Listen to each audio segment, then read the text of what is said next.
And a quick introduction, our first speaker today is Paul Johnson. He is the SDSU Extension Weed Program Coordinator. He obtained his bachelor's and master's in agronomy, as well as a bachelor's in general agriculture from South Dakota State University. Paul is an agronomist at South Dakota State University for 25 plus years, as well as the agronomy center manager for 5. And in addition, he's been a farmer for 40 years. And today, Paul will be talking to you about soybean simulated drift and other soybean topics. So with that, Paul, please go ahead and take it away. Well, good morning, everybody. And we want to get right into it here. We're going to pull my screen up, hopefully, and get this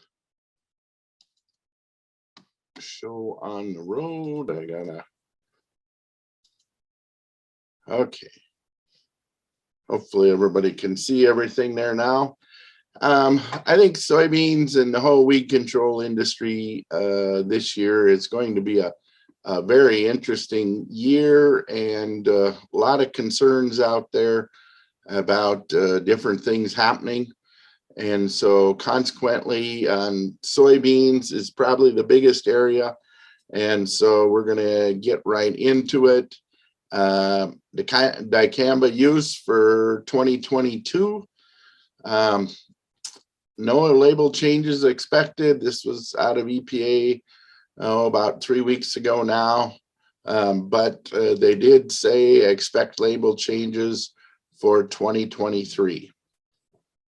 Now, that doesn't still mean we couldn't have a situation like we did here a couple of years ago where we had the court case and it got stopped. I'm hoping that will not happen, but that always lingers in the back of your mind.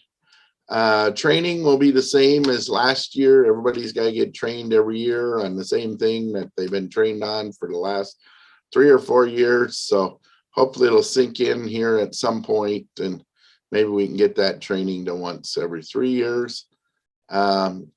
Please follow the label. Don't spray in extreme conditions. You know, I think we had a lot more injury out there this past year than was reported. And when you look down into those situations, a lot of them were those first 2 weeks of June. It was extremely hot. Some of them were corn, some of them were soybean, but we had problems there.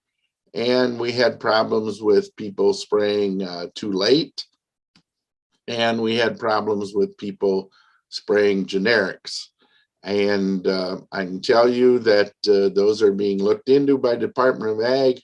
The generic situation, already a couple people have been dealt with in those, and we're expecting some fairly hefty fines relating to that, because generic is also restricted use, and you have to have records of where you use that product. And if you're spraying in July, there isn't many places you can use that product. Let's keep the tool and not lose it, because that's where we're at. I expect the label changes in 2023 are even going to make spraying more limited than it already is. The other thing to keep in mind, in our northeast corner, it is impacted by the endangered species requirement.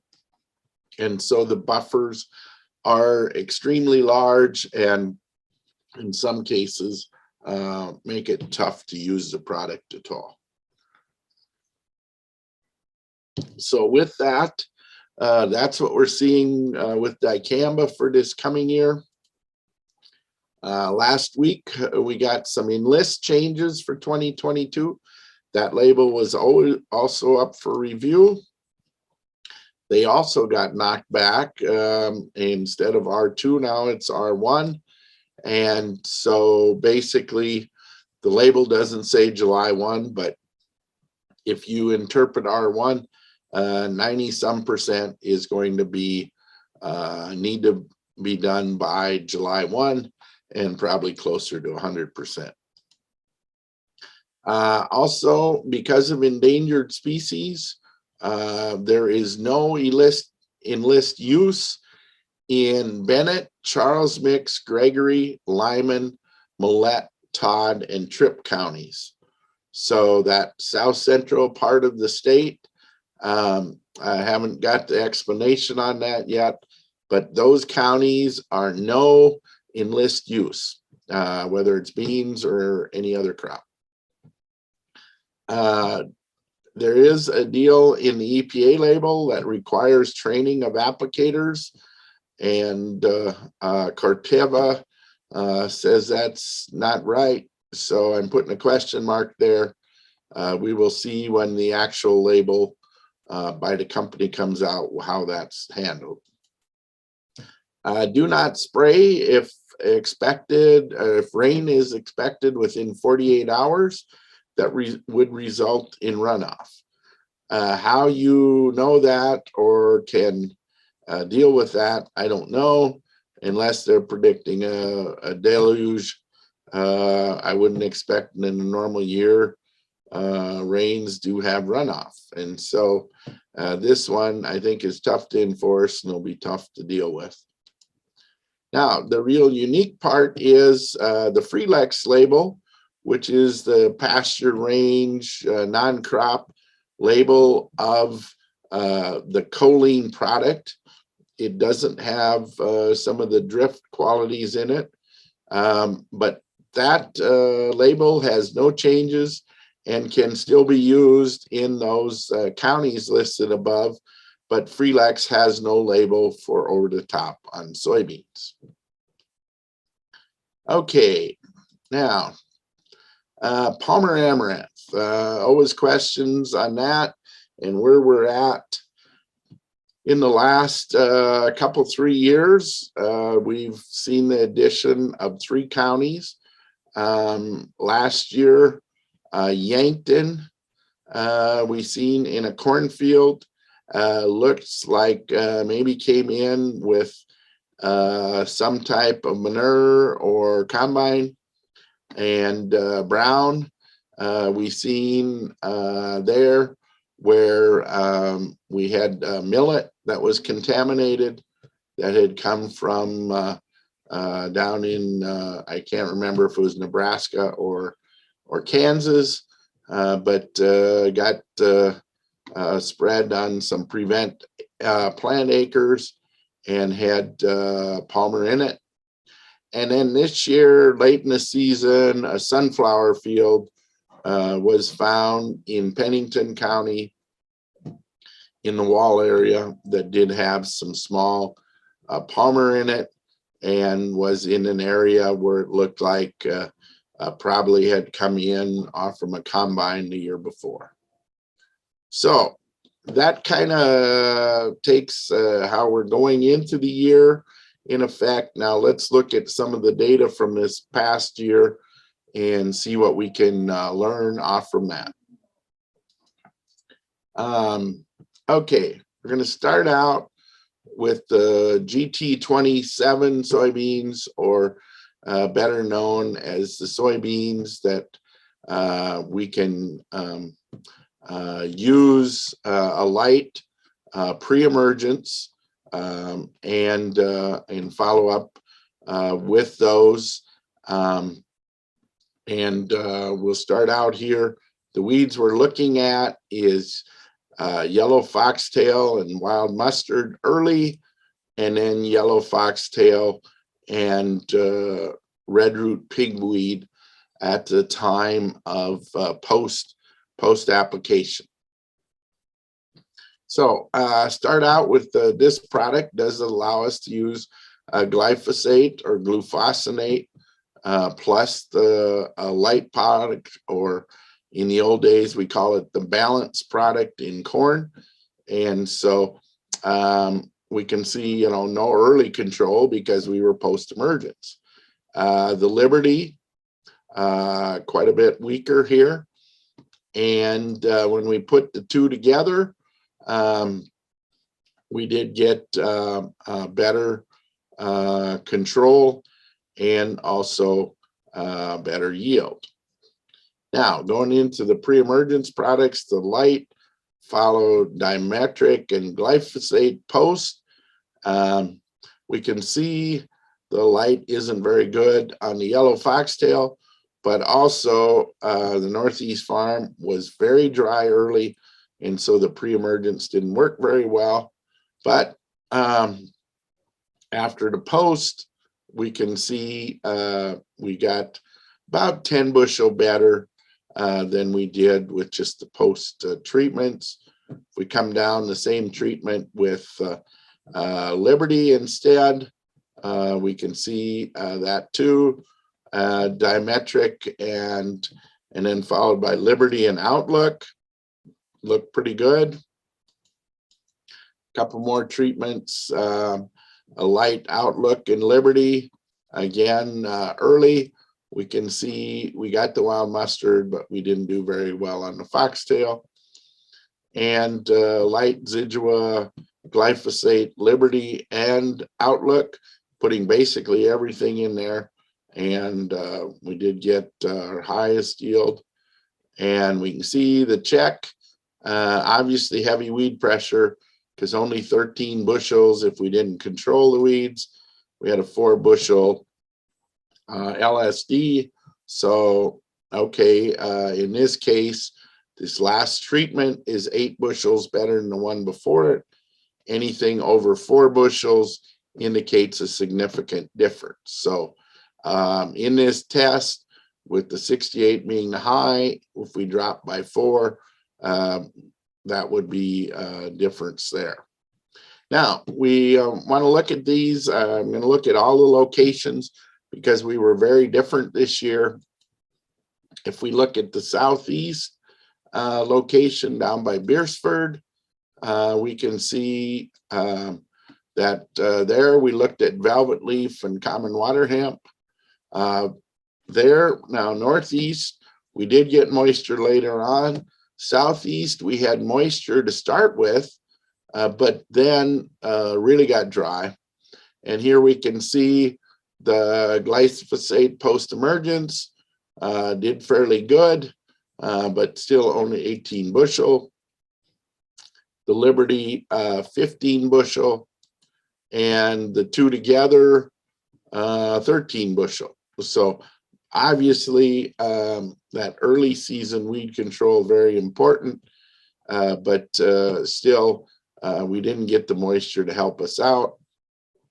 We can see here good control early, good control late, 22 bushel, Liberty 25 bushel, the light dimetric Liberty 22 bushel, and the light Outlook and Liberty 22, the light Zidua glyphosate and Outlook 22. Check was 7 bushel, so we know there was a lot of weed pressure there. LSD 3, so we can see the pre's were significantly better, but overall just terrible yield there. By mid-August, these soybeans were dying off because of lack of moisture. Now, our last location was Volga. Here we had we looked at common water hemp and common lamb's quarter. We start out 30 bushel with the glyphosate, 35 with the Liberty. Here, the water hemp is all resistant. And so we can see here when we put the two together, it helps on the water hemp, and our yield did go up where the combination did work and make sense. If we come now with our pre, we can see it did make a difference there. And we come down the line, look at the different treatments, and we can see the light Outlook and Liberty 45, and again our top treatment, light Zidua glyphosate, Liberty, and Outlook 46 bushels, 22 bushel check, so not quite as heavy a weed pressure as the other LSD of 5 for yield. And so consequently, what happened in Volga? We had good moisture to get the pre-activated. We had enough moisture for the post to work good, but late season there, we didn't get rain until we got into early September, too late for those soybeans to recover, and consequently the top end or the top 20, 30 bushel was knocked off on these. Now, let's move on into our soybean simulated dicamba drift.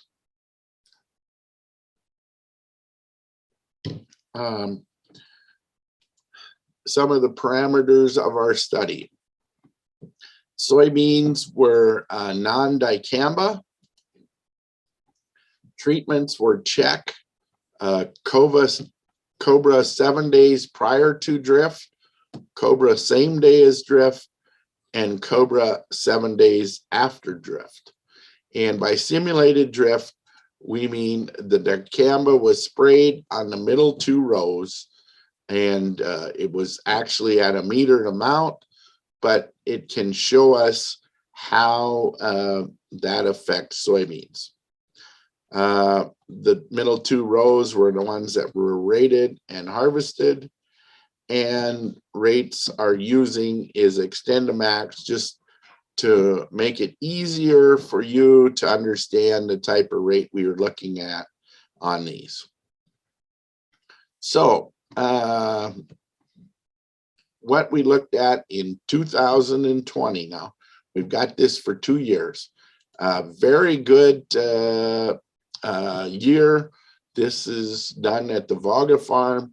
The dates here are when we were rating for injury, and we actually have weekly rates on that if you get the data book. And so consequently here, the check showed no injury, 73 bushel yield. Now here we'd also say as a check, it's the early Cobra over a plot, 70 bushel yield. The post Cobra over a plot, we can see it showed just a little bit of injury left early. We know we get that bronzing with Cobra, especially when it gets warm. And so we've seen that. And then the post coming a week later, we've seen a little bit more injury, but by September, it was all gone.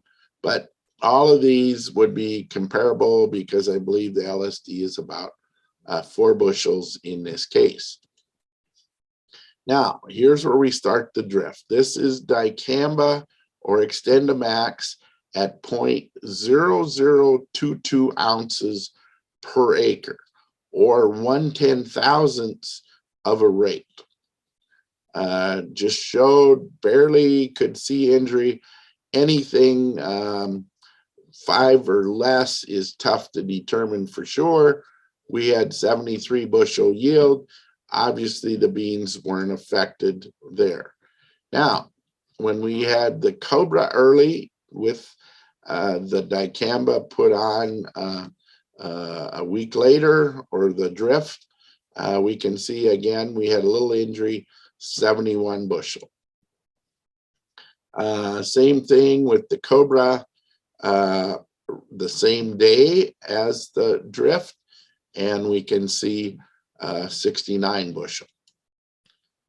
And the Cobra applied a week later, we can see injury early, but no real yield effect. Now, let's take and up that rate now. Okay, this is where we had 0.22 ounces per acre. We can see injury throughout, definitely yield drop with the early Cobra, 2 bushels less. With the Cobra at the same time, now we're looking at 56, where the Cobra was applied that day, 39 bushel. And remember, our check was 73, or 70 if we just looked at the Cobra. Cobra late down to 37 bushel. So obviously injury, and yield reduction here. If we keep going down the line, extend the max at 0.44 ounces, we can see the yield significantly drops off. Now we're down to less than half of the yield in the checks. And now we go one rate higher and we can see, you know, we're down to where it's really bad. 80% reduction in stand obviously made a big difference here. 4 bushel, like I said, with the LSD, and now that really dramatic, good year, good indication. So what happens in a dry year like we had this year? Well, let's come down through here. We can see the check, 33 bushel, less than half of what we had the year before. Obviously dry conditions. Early Cobra, 35, 32, 31. So some variability here, but in these dry years, variability in soil and things like that. But we can also see here's where we had the most injury, and so consequently isn't surprising. Probably the difference in the top could be a little bit that there was a few weeds that did escape and come through this situation. So now we go with the real low rate, 31, 34, 31, 30. So again, not enough to see any change there. We did show some injury early, but by harvest time it was gone. Now we're going to go up to that 0.22 ounces, where last time we had very significant reduction in yield. Here we can see on the late Cobra we did have some effect, but on these others very little effect, even at the 0.22 ounces. Now we go up to the 0.44 ounces, and we can see again, now we're seeing some yield reduction, but not very large. And we can see that late Cobra obviously is the poorest. When we go up to our real high rate, where we actually last year probably had a better average on yields on these than we did in this real dry year even. So we can see the Dicamba didn't have as big a percentage rate reduction this year as it did have in the good year. A little bit more variability here, 4.6 bushel. And now let's just show you what it looked like. So you can see this would have been the first rating timing in 2020. So we can see the check here, early Cobra, Cobra same day, Cobra late. We can see how there's that bronzing, kind of showing some almost like a Dicamba puckering on some of this, but that's what we'll see. But again, we're looking at the center 2 rows. Now where we had the Extendamax, you can see just a few leaves with some pucker on them and wrinkling, but obviously no effect on yield. And as we go through them, we can start to see where they look a little bit poorer here on that early one, but they did recover and was no yield differences. However, now as we come down the line, when we get to that 0.22 ounces, we can see the puckering, we can see not near as much growth on those center 2 rows, and obviously made some significant differences where in the dry year it didn't. When we get up to the 0.44, we can see why the yield was so poor.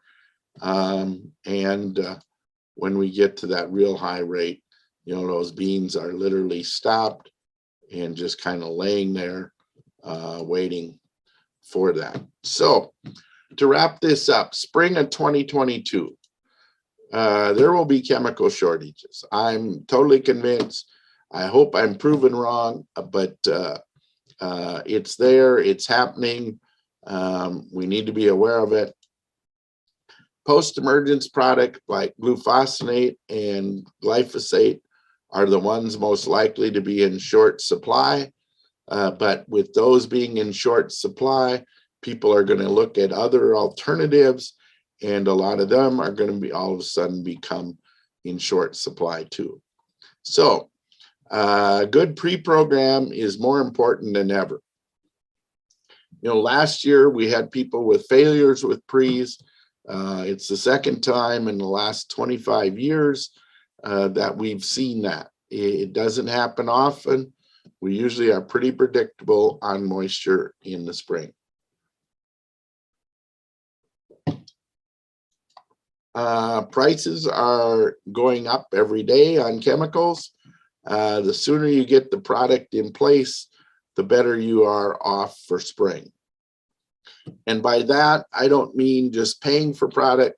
I mean having the product under your control, because there's a lot of promises being made out there, and I think some of them are not going to be able to be kept. Agronomy Roadshow, you've seen that in the opening if you've seen it. We got that coming up. We're going to start on that in end of January up in Aberdeen on the 28th.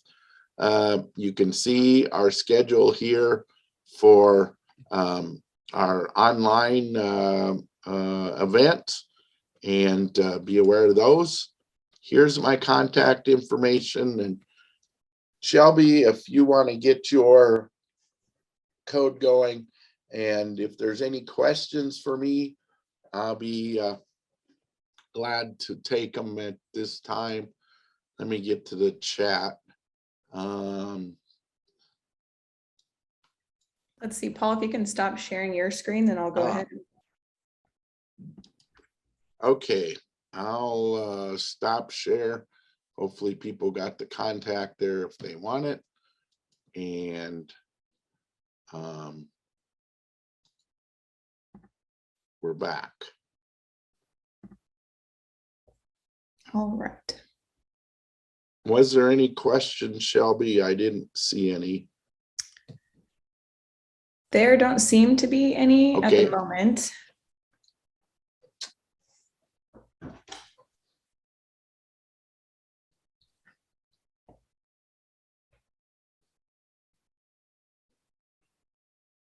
Let's see.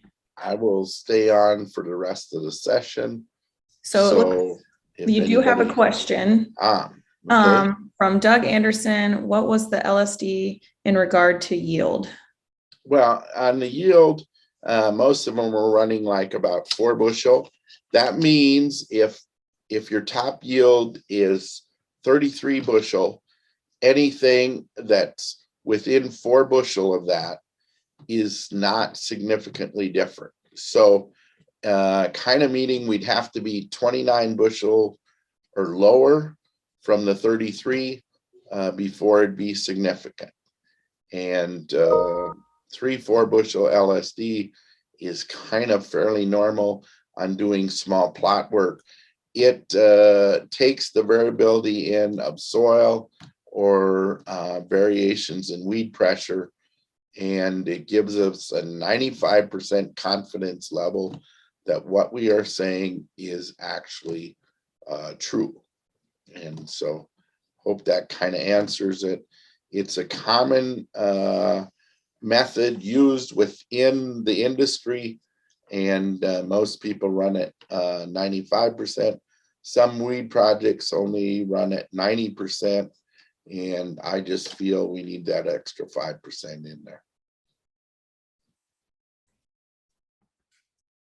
Okay, and I think that's still the only question I see currently. So like you said, you're going to be on here the whole time. So if there's any more questions, we can answer them later, but I can go ahead and introduce our second speaker. All right, so our second speaker of the day is Dr. Jonathan Kleinjon. He is the Extension Agronomist at SDSU here in Brookings. He serves as the director of the SDSU Crop Performance Testing Program and is the chair of the SDSU Variety Release Committee. In addition to extension outreach, his work includes applied agronomic research in multiple crops, including corn, soybeans, spring and winter wheat, and oats. And today, Dr. Kleinjon is going to be talking about 2021 soybean research in South Dakota. Yeah, good morning, everyone. Can you see my slides and hear me okay? We can hear you. Sounds great. Well, you might get to see they're moving snow in the window right behind me here, so you might get to watch that going on as well. It's a little bit hard for me to hear, but hopefully you guys can hear me okay. My title this morning is just 2021 soybean research in South Dakota. I know that's a little bit different than what we advertised. I guess I decided to change topics a little bit and leave some of those, like the foliar feeding, I won't really discuss in depth today because I talked about it last year, and then I want to talk some about it when we do our road show. So I'm just going to talk about a few projects that I worked on this year relating to soybeans. Okay. So we all kind of know soybeans respond to late season moisture. In fact, I tried to find a study, and I know Nebraska did an irrigation timing study, and you can put basically all your water on after flowering, or even the R3 growth stage. You can put 7.5 inches on at that point in time, and you'll get just as good a yield as you would if you water them all season long. And what I want to show here, we're typically reaching that R3 growth stage around the middle of August, first part to middle of August. And I just want to show the drought monitor, not to hammer home the drought anymore. I'm sure people are getting tired of hearing this, but here we have a picture on the left of the drought monitor, or the drought status in South Dakota on August 17th. And then on the right here, sorry, there's something in the way for me on my screen, but we have September 7th on the right, and you can see here, things start to kind of around the middle of August, we started getting rain in a lot of areas of the state. I shouldn't say a lot, but some areas of the state. But you can see the drought monitor, or the drought severity, is really dropped from August to September. So given that,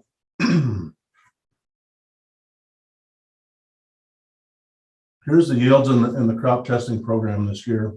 So everywhere there's a box, we have on the top, we have in the 5-year average yield in black, and that does not include 2021. And then on the bottom, we have the 2021 yield for that location.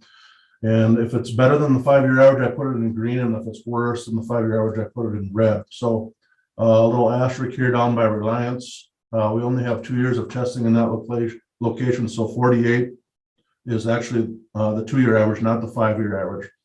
But you can see, and let me put the drought map behind this. Excuse me. Where the drought kind of started to, I guess, allay a little bit in late August, early September, like up here, Aberdeen, South Shore, even in Reliance, it was improving. Yields were very good up here where we started really getting rain.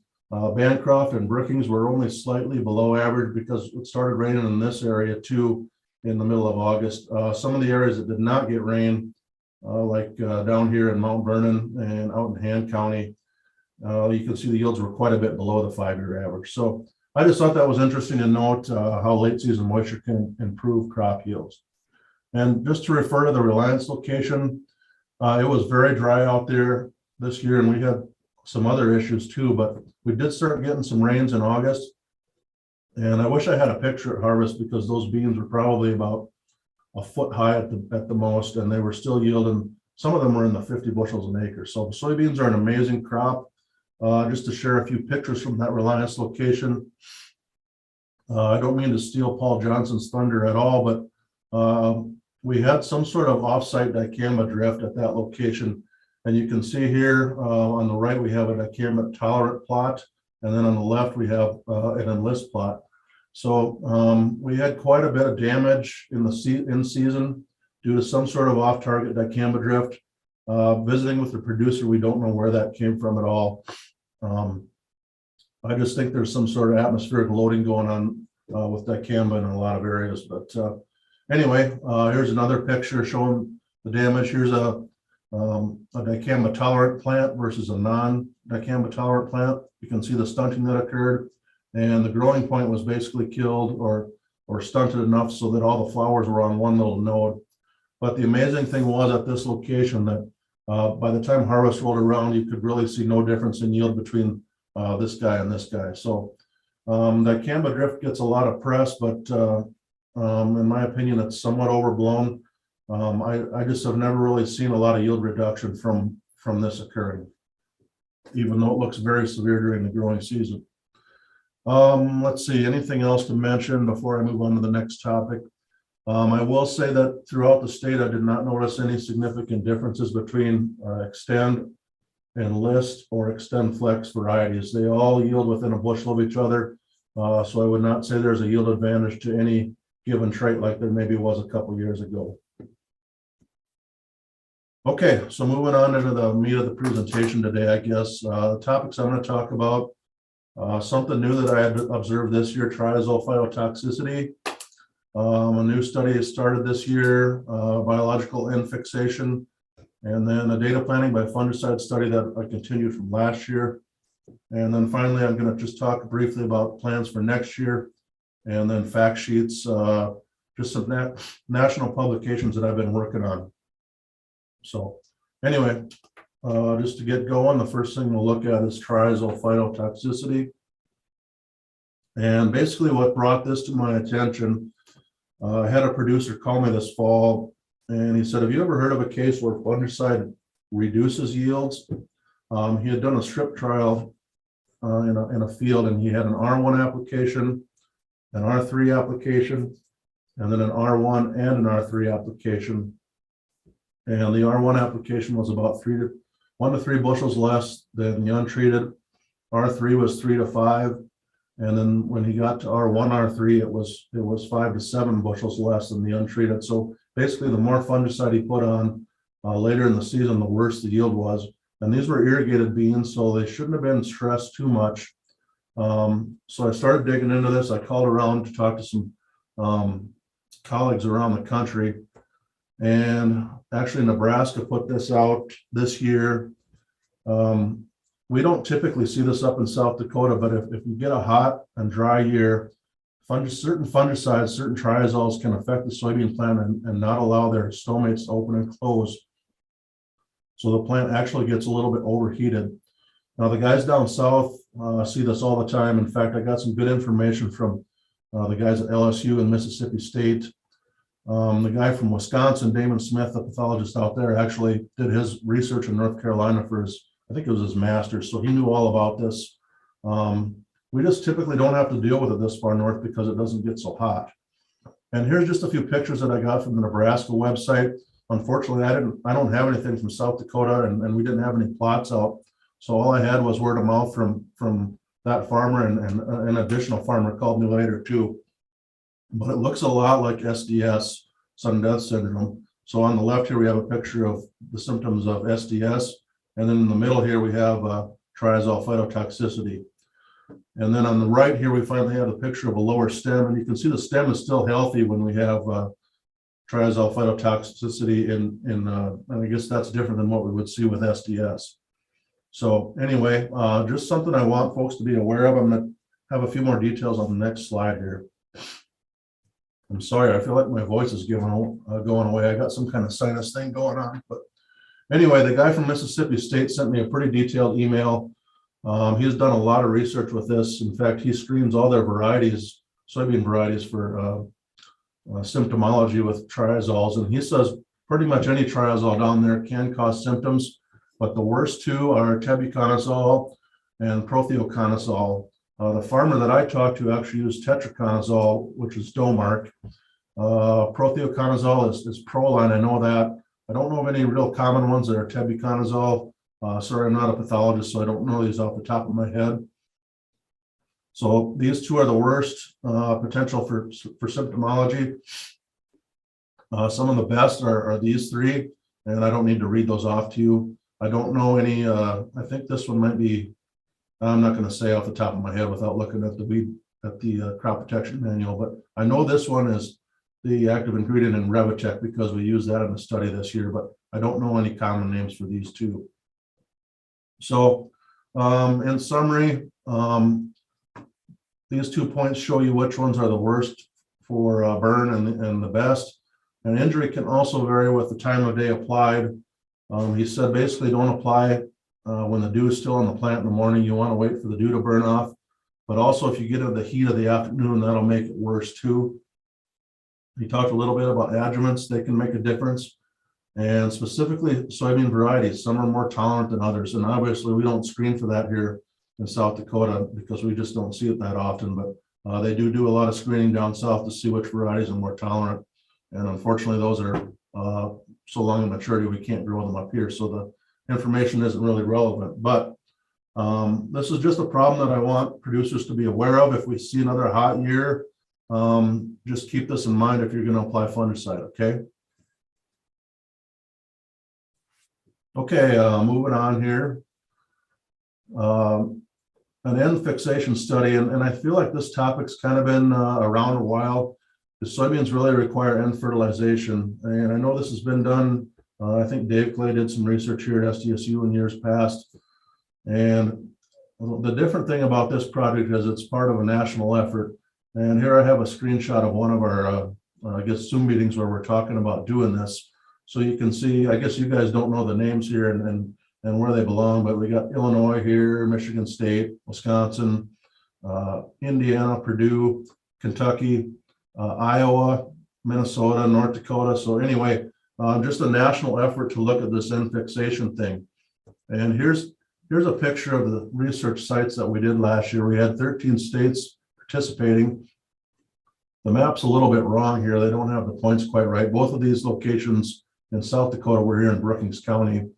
And I'll talk a little bit more about that in the coming slides. But I just want you to know that this study, this end fixation study is part of a national effort to try to determine, I guess I'll just move on to the objectives with that. We want to try to figure out environments when end fixation occurs and environments when we might likely see a response to nitrogen or sulfur fertilization. And we'll take all this data, put it together in a model. Actually, the guy at Kansas State is kind of in charge of this. And using all this data over this year, and we hope to do it next year too, we're going to try to figure out locations and environmental situations when soybeans might respond to nitrogen fertilization. And then I guess another objective is extend results to growers. And I guess I'm kind of doing that right now. So moving on, just a summary of the treatments. And I'm sorry, I got something covering up the part of this table. Let me turn off the laser pointer just a second here. And I don't think I can, or I can't figure it out. But anyway, okay. Well, I'll go over what I can here, what I can read, that the table's not covering up. So basically looking at the 5 treatments here in soybean, and we have 1 in corn, and I'll explain that when I get to it. But the check, no fertilizer applied. Treatment number 2, we had 125 pounds of AMS applied at planting. So we had 26 pounds of N total. Gypsum, 130 pounds. So we were trying to get, well, I'm sorry, the last treatment had 30 pounds of sulfur too. So the gypsum treatment is just trying to add the sulfur without the nitrogen. Then we have 58 pounds of urea to get the nitrogen without the sulfur in treatment number 2. And then treatment number 5 is a kind of a Cadillac treatment. This would likely never be done, but 150 pounds of N, 15 pounds of sulfur at planting, and then again at R3 growth stage. So you can see we had 300 pounds of N applied and 30 pounds of sulfur throughout the growing season. So quite a load there. And then finally the corn, no fertilizer applied to the corn. Basically we had an unfertilized corn strip on each side of the trial. And this was to measure the nitrogen usage of a non-nodulating plant throughout the growing season. And hopefully this next slide will make this a little bit more obvious. Here's a drone shot from up above. We had 4 replications. So we had 1, 2, 3, 4, 5 soybean treatments. These plots are 8 rows wide by 20 feet long. And then, as I said, we have a corn strip on each side, unfertilized corn. And we plant sampled these and soil sampled these at the R2, R4, and R6 growth stages. These samples were then dissected. The soybeans were partially dissected. We had a whole plant sample, and then we had stems only. And what that does is kind of give us a snapshot of the nitrogen use in the plant as of that day, the day of sampling, versus the nitrogen present in the whole plant with the leaves. And then the corn is to try to get an idea of how much nitrogen is being taken up by the soil without any nodulation. So this picture was taken after the R2 sampling about the middle of July. And you can kind of see the 5-foot block taken out of each one. And we did do 2 more samplings, R4 and R6, before the season was over. So hopefully I explained that well enough. And then at harvest, we harvested these 2 rows in each plot for grain yield. And those samples went out for analysis as well. So soil sample results, just kind of wanted to make sure that our treatments were actually working. They should have. This is an average of 2 locations. So I guess I didn't clarify this earlier, but we did Aurora and Brookings. And Aurora was kind of selected as a site likely to be responsive to sulfur and N fertilization, and the Brookings site was not. Aurora was a lot sandier, shallower soil with less organic matter, although it didn't turn out to be a lot less. But anyway, Brookings was supposed to be the non-responsive site.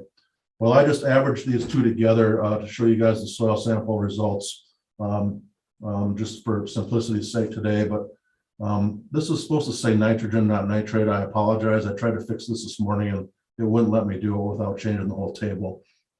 But anyway, the control plot on 0 to 24 inches, we had 45 pounds of N, 36 pounds of S. You can see the sulfur increased that a little bit. The gypsum increased the sulfur, but not the N, so that's what we kind of want to see. The urea increased the N over the control slightly, but not the sulfur, and so it looks like things are working. And then finally, our Cadillac treatment here, a lot of N, and it is increasing the sulfur. So it looks like our soil, the fertilizer we applied is getting into the soil profile where we wanted it. The corn, we would expect this to be about the same as the untreated control, and it's pretty close. Nitrogen's a little bit lower. This is an average throughout the season. So this is the average of the R2, R4, and R6 soil samples. So we would expect this corn to pull a little bit more nitrogen out of the control soybean plot when averaged throughout the season. Anyway, just kind of wanted to point out that the fertilizer was doing what it looks like it's supposed to be doing. The soil sample or the plant samples have been sent off to Kansas State, and we don't have the results of those back yet, so I can't show you anything from those today, but we can look at yields, and we'll do that here next. All right. So here in Aurora, which we said was the responsive site, we have the control. The control plot actually did yield the least, and you can see the other different treatments here going from right to left. The Cadillac treatment here was actually not as good as the urea treatment alone. And I should point out, though, I mean, this looks like there should be a significant response here, but when I ran the stats on this, the variability was so high in Aurora due to the drought that we did not have a statistical response. There is a numeric response here, but it's not statistically significant. But what this tells me is, oh, well, there's an 81.5% chance that something's different from each other here. And then here in Brookings, the non-responsive site, there's only about a 65% chance that something's different. We would like this PRF value to be below 0.05, and then we could say with 95% certainty that something is happening here. Now, if you're happy enough with these numeric responses, one thing we could kind of try to, and maybe if we had enough years of data, we would see a significant response. I averaged both locations together, and it still did not come back as statistically significant. But one thing to note is, and I've seen this in years past too, when you're doing a urea treatment or a sulfur treatment, almost always just about 30 pounds of urea in soybeans gives you just as much bang for the buck as a super high rate. And you can see even here at Aurora, it was even higher. So anyway, no significant response here. unfortunately. And the treatment costs for some of these here, even if they were significant, I guess they were significant, we would have probably seen a return to AMS here. We would definitely have seen a return to urea if they were statistically significant, but this fertilizer cost, no way. As I said, nobody would ever do that. But anyway, take home is numeric response, but not statistically significant. And if you have any questions, I didn't include the LSDs here, as Paul talked about in his last slide. But anyway, moving on. If there's any questions about that study, please type them in the Q&A and we can get back to them at the end of the talk. But I'm going to talk about a data planning by fungicide study that we did. And we did this last year as well, but I'm just going to go over 2021 results. Set this up as a split plot. How am I doing for time? Looks like we got about 10 minutes yet. We had planting date by fungicide by variety. So the main split was 3 planting dates, April 23rd, May 14th, and June 1st. We had 4 varieties and maturities. We had a 0.7, a 1.1, a 1.6, and a 2.3 maturity bean. And then the second plot split was an application of Revitec fungicide at 8 ounces an acre at the R3 growth stage. And we replicated this 3 times. Here's kind of a drone shot of the study. This on the left, this is the April 23rd planting date, May 14th, and then June 1st. And let me think, I didn't point this out, I didn't draw a box, but so like this would be one plot here. You can kind of see this one didn't come up very well. And I noticed this last year, this is the 1.6 bean. It just doesn't emerge well late in the season. But anyway, 4 rows wide by 40 feet long, and the front half was treated with fungicide and the back half was not. That's randomized, so not always, but you can kind of see in this area too, this front range is fill. Here's a plot, and half of this would have been treated with fungicide, half not. And then this kind of winds back and is replicated 3 times in this study. So anyway, what did we find? Just to point out the rainfall events in Brookings. I took this snapshot from the SDSU climate website as on August 18th. We had 6.7 inches of rain for the growing season, and normal since April 1st, normal is almost 16. So we were that far behind normal. The reason I chose this date was on August 19th, we started getting some rain, and you can kind of see that here in the table.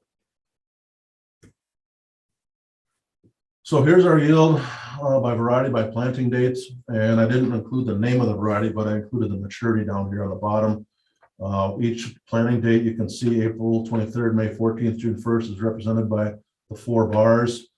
I didn't include statistics on this, but this is just the opposite of what we would expect to see in a planting date study. Typically, either April or May would be the high, and June would go down, but the late precipitation this year kind of threw a wrench in those plans. And what else can I point out here? The one thing to note on the April 23rd planting date, by the time we started getting moisture in the middle of August, the 2 early maturing beans were just done. So they had given up. The 1.6 probably caught a little bit of rain there and was able to take advantage of the early planting date. In fact, it yielded a little bit better than the May 14th planting date. But look at the 2.3, that was by far the best yields when it was planted early. And we get to May 14th, maybe a little bit more of what we would expect to see maturities by yields. But I still think these 2 early ones probably ran out of a little bit of water, a little bit of yield potential by the time we started getting rain. And then here on June 1st, all of them yielded basically statistically the same. So I guess the moral of the story is, if we would have gotten early frost, I don't know if this would have held true. The later ones might have fell off a little bit, but it's hard to say because we had such a warm year that things sped along pretty good maturity wise. Moral of the story is, if you're going to plant early, I feel like longer maturing beans are probably going to be the way to go. And this is kind of a sentiment shared by a lot of the extension agronomists that I talk to up north here. And this seems to kind of point that out. Here's just an average of yield by maturity. If you average all 3 of those dates together, And I suppose I could have looked at just the last two planting dates, since those first two kind of really shorted these early maturing varieties. But overall, the longer maturing varieties are going to give you more yield potential unless we get an early frost. Okay, let's add the fungicide component into this. And I'm buttoned up on time here, so we'll talk about this pretty quick. So we had a 2 bushel response to fungicide overall in this study. You can see here, basically this is the same slide I showed 2 slides ago, yield by planting date, but I broke it up by fungicide treated versus non-fungicide treated. And like I said, we had a 2 bushel response, significant response to fungicide, but it basically almost all occurred in the second planting date. So as I mentioned before, I'm not really a pathologist. I don't know what was out there, if it was frog eye leaf spot we were controlling, but really the fungicide did nothing for the early planting date. Maybe a little bit on the 2 early maturing varieties, and it did nothing on the late planting date. So whatever we were spraying for R3 in the late planting dates, it didn't help there, but very good response to the middle planting date for fungicide. So as I mentioned before, this is Revitec. This is one of the ones that did not show a Triazole phytotoxicity this year, or is likely not to. So anyway, just an interesting component there. Okay. Last 2 topics here, plans for 2022, yield trials, crop testing. We're looking at possibly adding a new location like in the Garrettson, South Dakota area. I don't know if you remember that map. We pulled out of Selby last year because it's just so far to go. We're in the process of talking to the seed companies and seeing if they have a spot they'd like us to go, but we're thinking about that Garrettson area. I'd like to do that Fixation Study next year again, applied for some funding with the South Dakota Research and Promotion Council for that. And also we're looking at doing a national biological products and soybean study. So basically a seed treatment of biologicals. And we're looking at maybe doing 7 or 8 different products there. Some of the, like, I'm trying to, like, I don't know if I'll look at like the Hefty Alpha Complete or some of the Pivot Bio stuff, but that treatment list is still being determined, but this would be the same group that's doing the Fixation Study. So this would be nationwide, and it should be a pretty good study, but we're going to hammer out the details of that at the Commodity Classic and get that ready to go, hopefully for this coming year.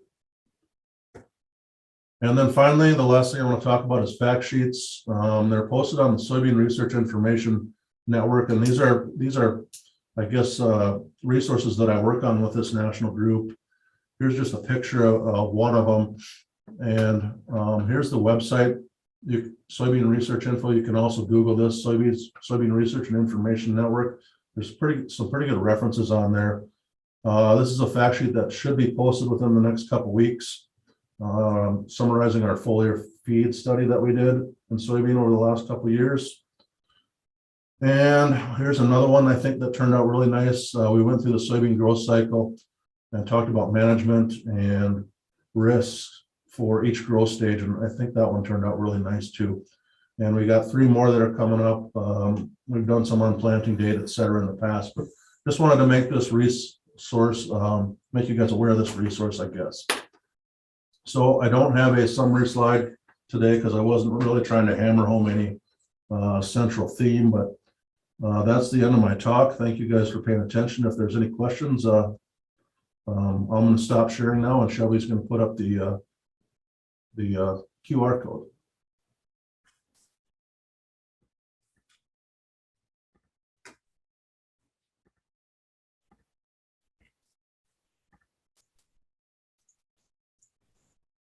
All right. And it looks like you do have a question from Scott Christofferson. He's asking, what fungicide did you use in the soybean trial? Any recommendations from other data or studies?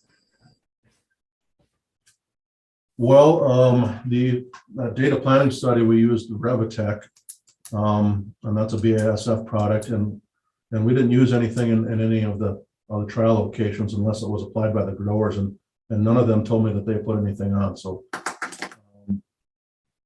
really, I don't have any recommendations, and I hope Connie Strunk, since Emmanuel is no longer with us, hopefully Connie will have some information on that kind of thing coming up. Like I said, I'm not a pathologist, so I don't get too much into detail on that. I'm sorry. All right, it looks like you have another question from Doug Anderson. He's asking, did you say 24D beans showing less yield drag now? 2,4-D beans, so enlist beans, yes. No, I didn't see any yield drag. In fact, I didn't see that last year either. I would say maybe the first year they came out, I saw the extend beans were yielding a couple bushels more, but over the last 2 years, they haven't been significantly any worse. In fact, they're on par. They're exactly the same as the extend flex beans.